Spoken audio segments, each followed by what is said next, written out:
There's a gravestone in Mount Hope Cemetery in Rochester, New York, that most people walk past without reading. The stone is weathered, the letters barely visible after more than a century of New York winters. The cemetery itself is old, established in the early 1800s, filled with the names of families who built this part of America. Merchants, farmers, doctors, ordinary people who lived ordinary lives and left ordinary markers behind. But this particular stone is different. If you kneel down beside it and trace the letters with your fingers, you can make out three things: a name, a date, and a single line that has never been fully explained. The name is Katherine Wells, the date is 1887, and the line reads, "She who walked among the tall ones." 6 words, no explanation, no context, just 6 words chosen by a man who spent the last 23 years of his life trying to decide whether what he had witnessed was the most important discovery in human history or the most elaborate delusion he had ever encountered. This is the story of Katherine Wells, of what she claimed, of what she knew, of what she kept secret for 50 years, and of why, in her final hours, she finally broke her silence. Whether you believe what she said is not the point. The point is that the evidence she left behind has never been adequately explained away. And once you hear it, you will understand why Dr. Samuel Thornton paid for that stone himself and chose those 6 words with such deliberate, haunting care. Katherine Wells arrived in Rochester, New York in 1879. She was 65 years old. She came alone. She had no family, no friends waiting for her, no letters of introduction, no history that anyone in Rochester knew anything about. She took a room in a boarding house on Fitzhugh Street, run by a widow named Margaret Alcott. She paid a full year's rent in advance, in gold coins. Old coins, minted in the 1850s and 1860s, worn smooth with handling, but genuine. Margaret Alcott later told Dr. Thornton that she had never seen a woman traveling alone pay rent in gold. She had never seen a woman traveling alone at all, at least not without some explanation, some story about a deceased husband or a family situation that required relocation. Katherine offered none of these things. She paid, she moved into her room, and she asked only that she not be disturbed unless she specifically requested company.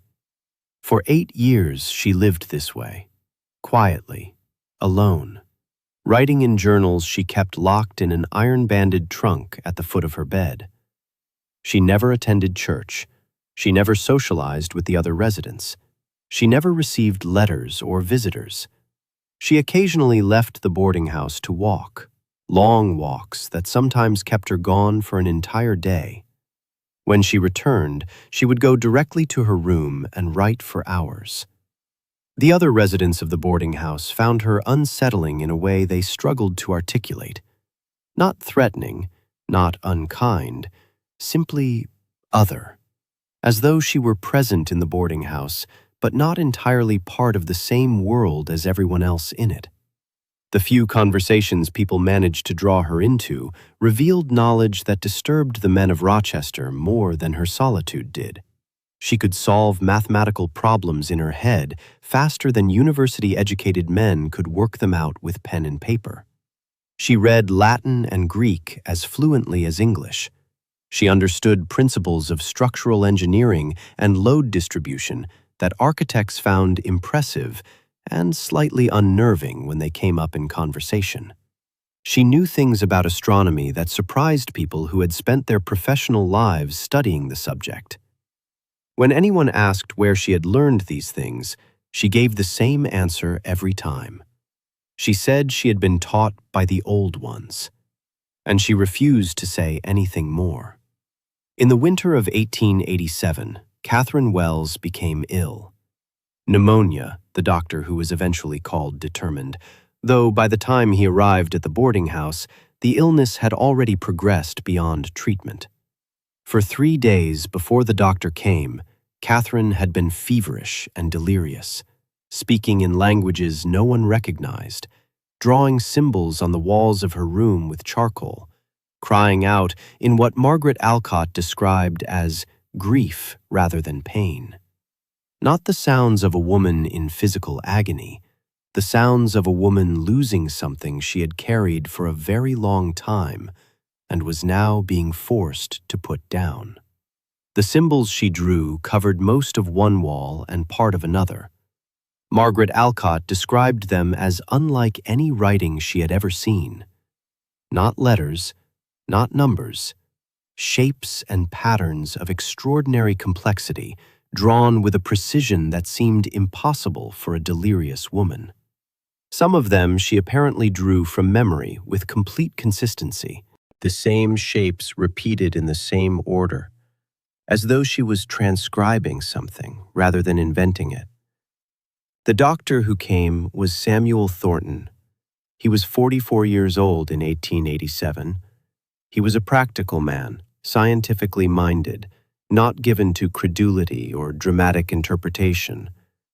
He arrived at the boarding house expecting to treat an elderly woman with pneumonia. He arrived too late to treat her, but not too late to hear her speak.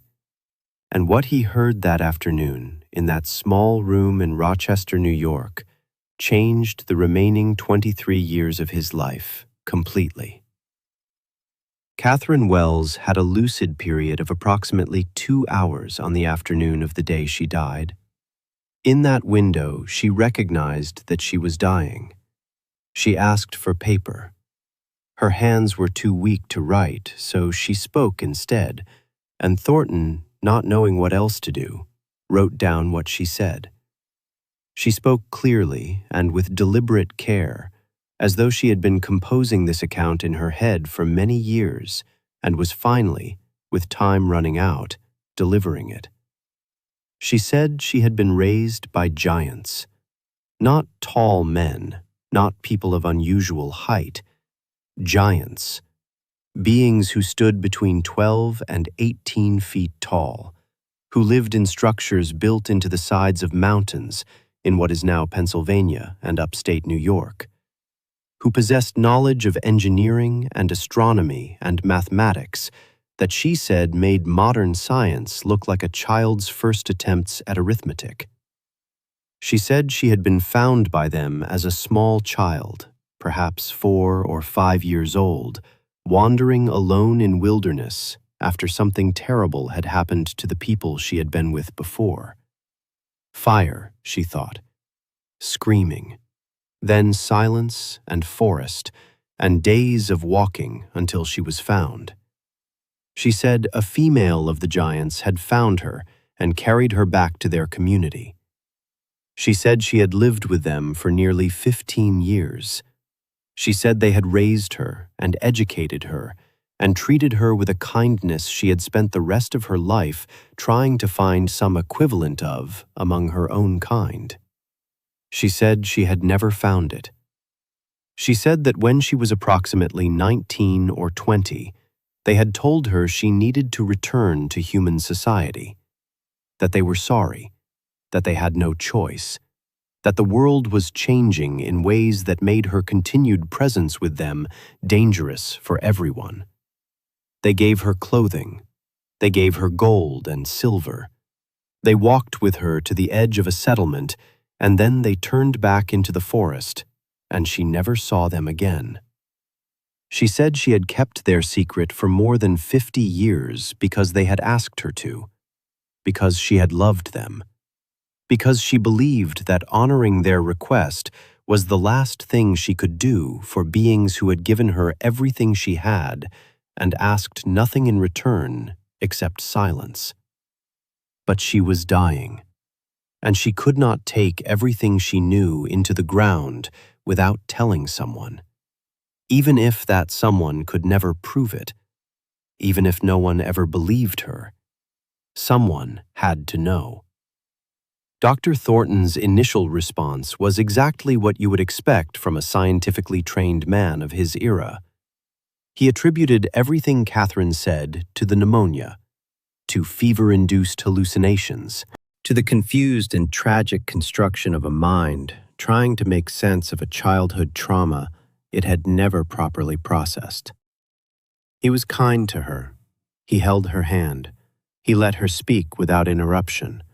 And when she finished, he sat with her in silence for a while, and then she drifted back into unconsciousness, and several hours later, she died.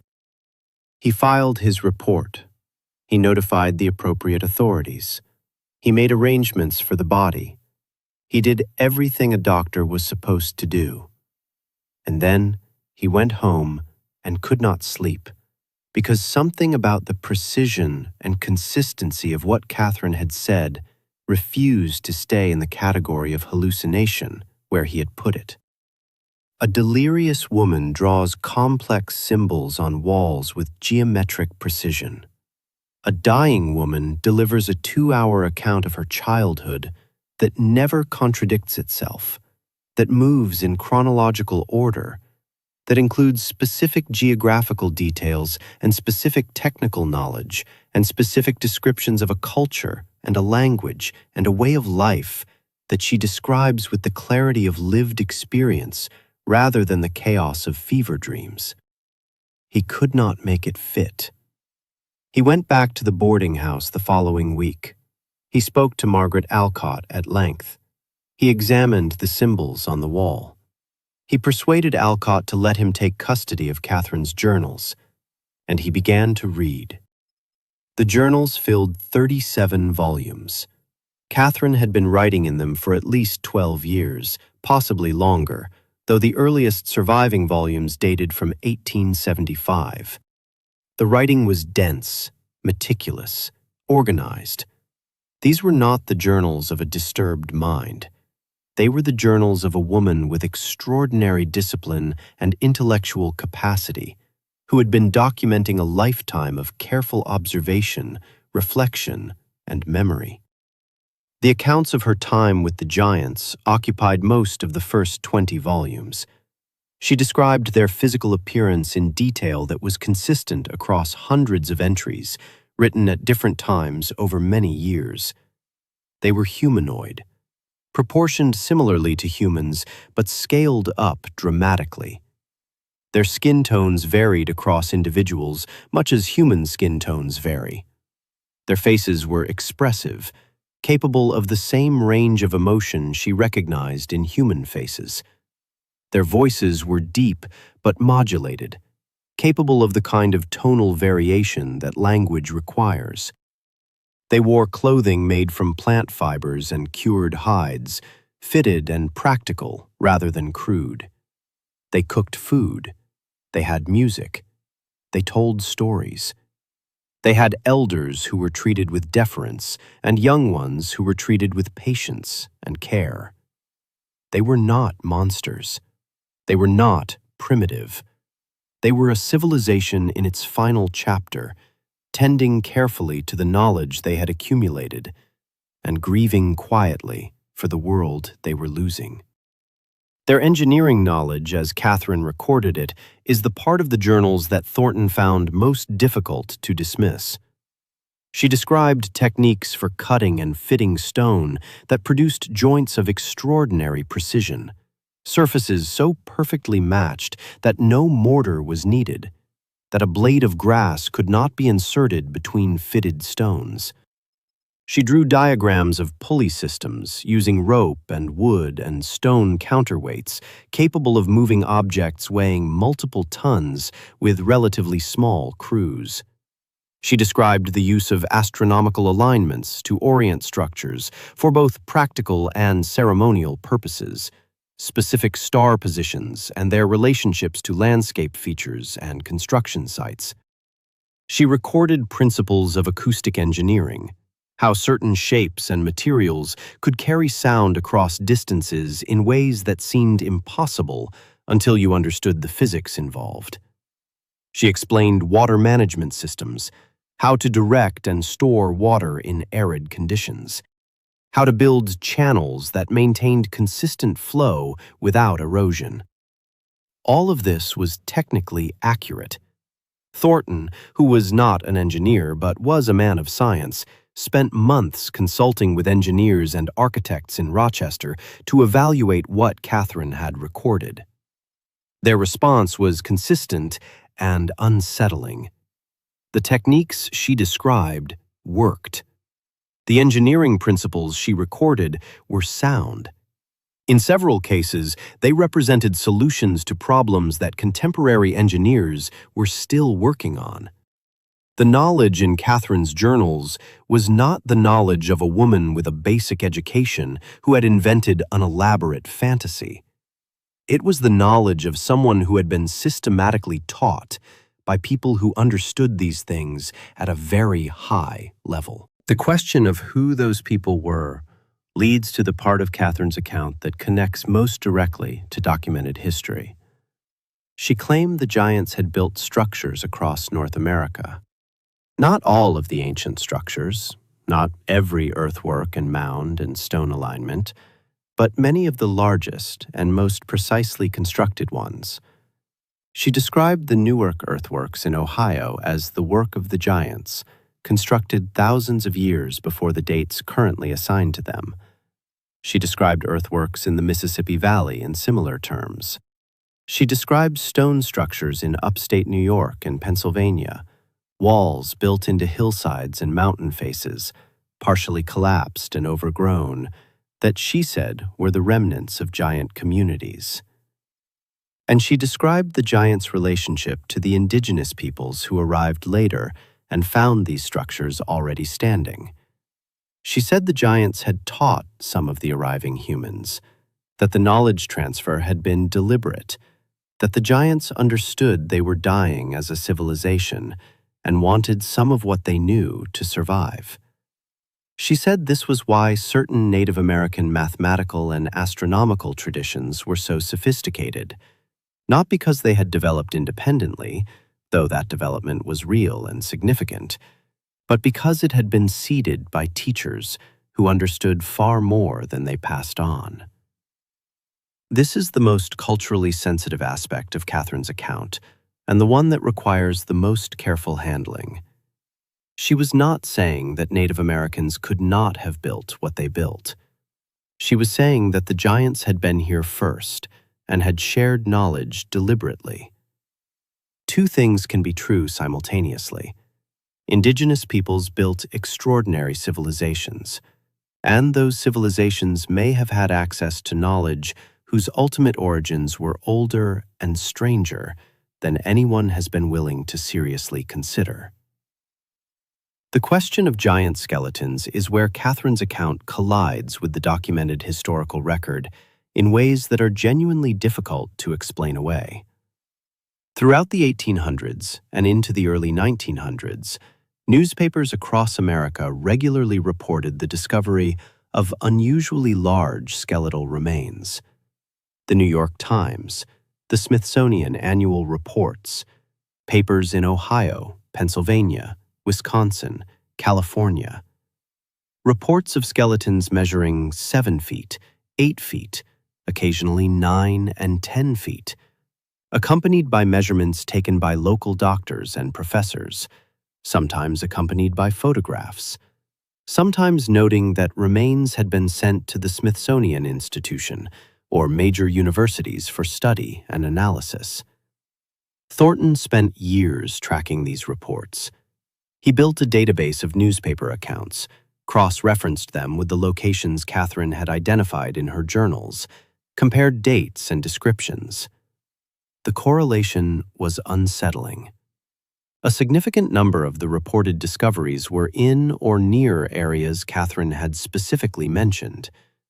And then, starting around the turn of the century, the reports stopped. Not gradually, relatively abruptly. By 1915 or so, the newspapers had largely stopped running giant skeleton stories. By 1940, they had stopped almost entirely. The official explanation is that the earlier reports were exaggerations, misidentifications, hoaxes, or the product of unreliable measurement techniques. This explanation is coherent and possibly partially correct, but it does not explain why local residents in several communities, when Thornton interviewed them, described large bones being found and then collected by men claiming to represent universities or museums. Bones that were taken away and never seen again, with no corresponding acquisition records existing at the institutions allegedly involved. The bones arrived, the records did not. Katherine specifically described the giant practice of concealing their dead. She said this was deliberate, that the giants understood that their physical remains would be profoundly disturbing to human communities, that the discovery of giant skeletons would create fear and conflict rather than understanding. So they hid their dead carefully. Deep burials, sealed caves, remote locations. And they asked those humans they trusted to help conceal any remains that were accidentally exposed. She said this concealment effort had been going on for centuries before her time and would continue after her. She said the giants knew that human memory was short, that within a few generations even well-documented events became myths, and myths became legends, and legends became fairy tales.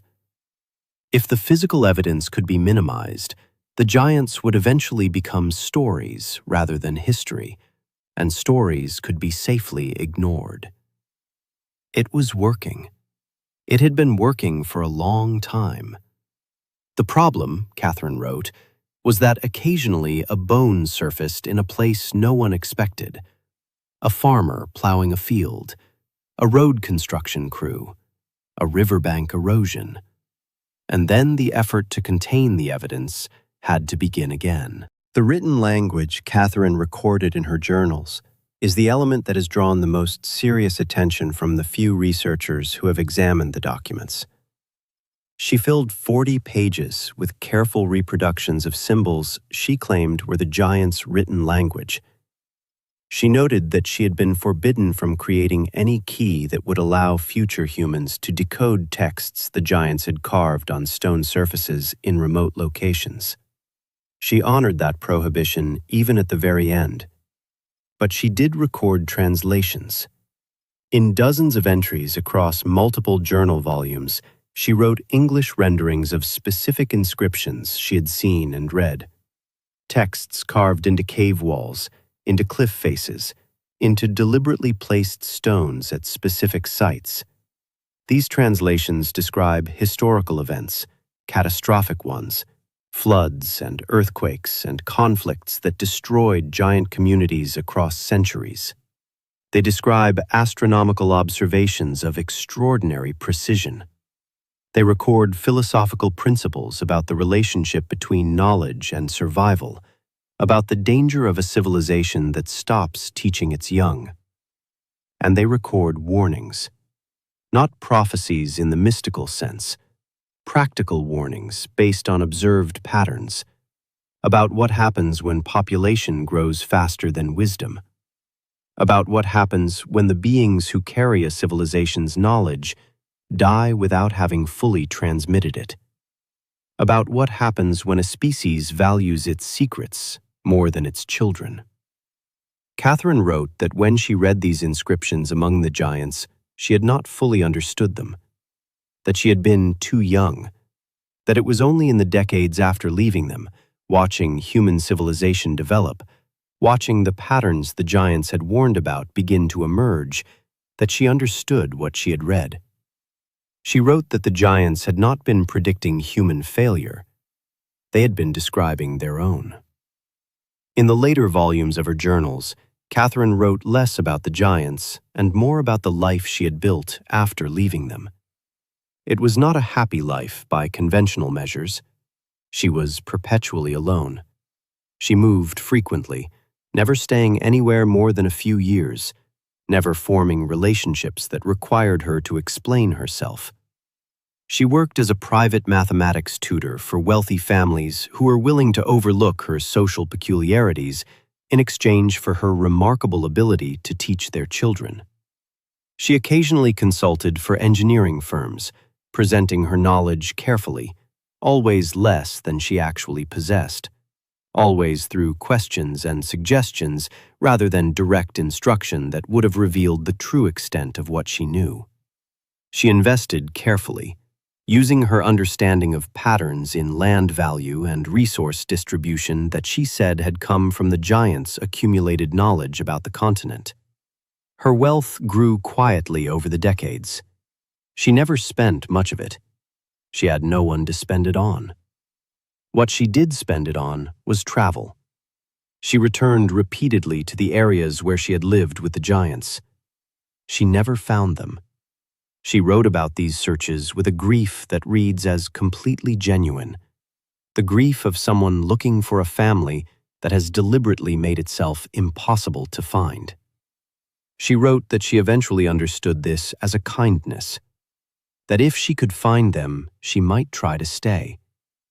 That staying would have prevented her from doing the one thing they had sent her back to do, which was to live a full human life and remember what they had taught her, and carry that knowledge forward into a world that had no idea it was missing it.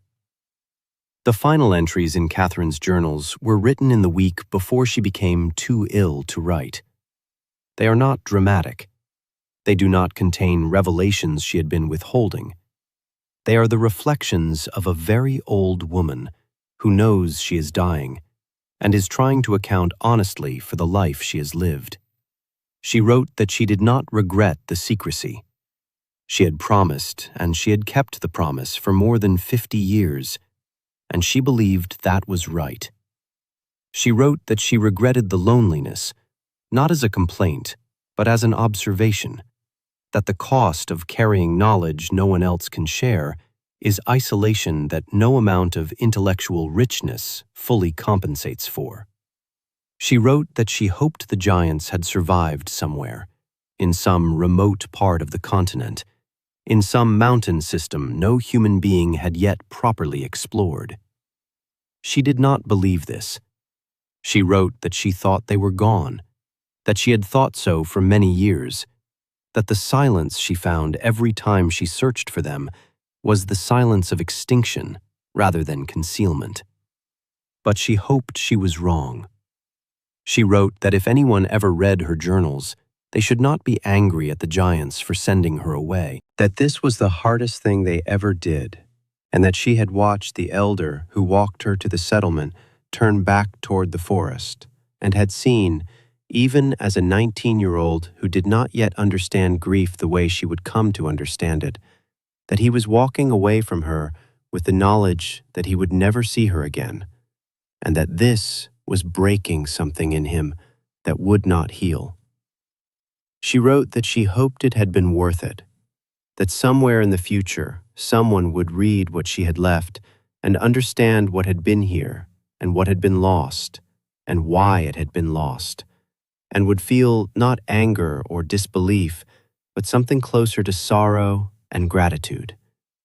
Sorrow for what was gone, gratitude that something of it had survived in the memory of one woman who had been found alone in a forest and carried home by someone who had no obligation to her and every reason to leave her there. Dr. Samuel Thornton paid for Katherine's gravestone from his own funds. He chose the inscription himself. "She who walked among the tall ones." It was, he wrote in his journal, the most honest thing he could put on the stone. He spent the remaining 23 years of his life investigating her claims. He never found proof. He never found anything that could withstand the skepticism of his colleagues or the standards of scientific evidence his own training required him to apply. But he never stopped looking, and he never dismissed her. His final journal entry, written approximately a week before his own death in 1910, reads as follows: "I have spent 23 years trying to determine whether Katherine Wells was a madwoman or a witness. I am no longer certain this is the right question. A madwoman does not produce 37 volumes of technically accurate engineering knowledge. A madwoman does not record a consistent account of a culture across thousands of pages written over a decade without a single internal contradiction. A madwoman does not die with the calm clarity of someone who has honored an obligation for 50 years and is finally, peacefully, setting it down. I believe she told the truth as she experienced it.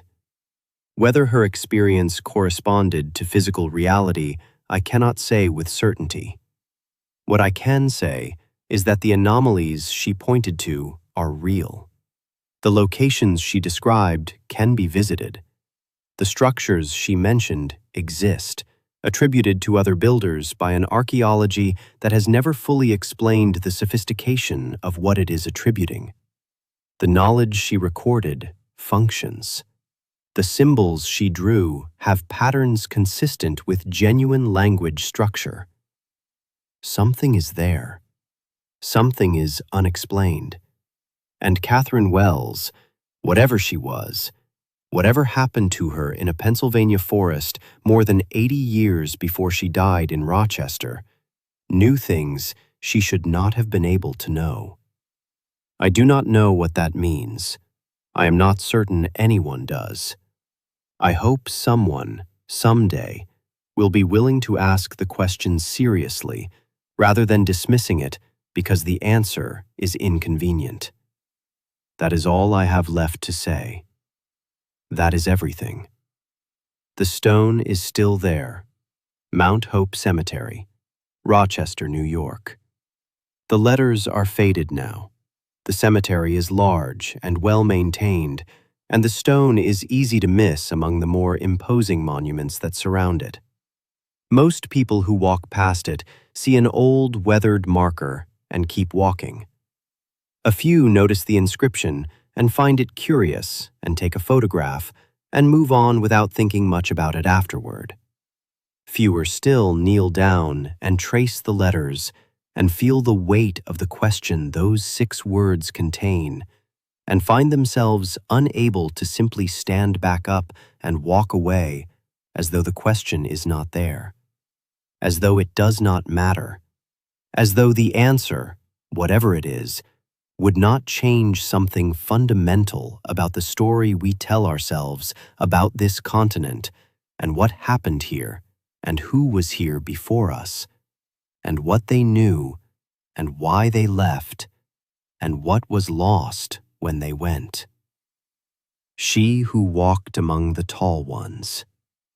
She knew. She kept the secret for 50 years. She kept it until the last possible moment. And then she spoke. Whether anyone was truly listening is still, more than 130 years later, an open question. Now you have heard what she said. What you do with it is yours to decide.